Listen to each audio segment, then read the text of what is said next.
Assalomu alaykum. Sizlar bilan Yulduzli hayot. Xorazm bulbuli Og'abek Sobirovning achchiq hayot yo'li haqida gaplashamiz. Og'ir dardga chalingani sabab otasidan ayrilgan.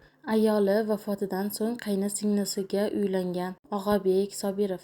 Aziz muxlis, kanalimizga yangi bo'lsangiz, obuna bo'lishni, like bosishni unutmang. Ayni yulduzlik pog'onasidan ko'tarilayotganda Og'abek Sobirov og'ir dardga chalindi.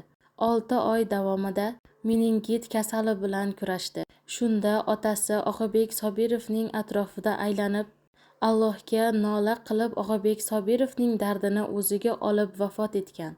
Otam meni dardimni oldi. Boshimda turib Alloh o'g'limni dardini menga ber dedi.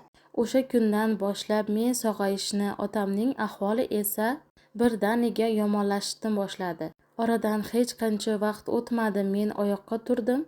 Otamni esa qabrga qo'ydim, deydi Og'abek Sobirov.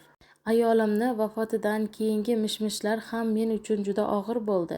Ayolim o'zimning tog'amni qizi bo'lgan. Turmush o'rtog'imni yaxshi ko'rardim.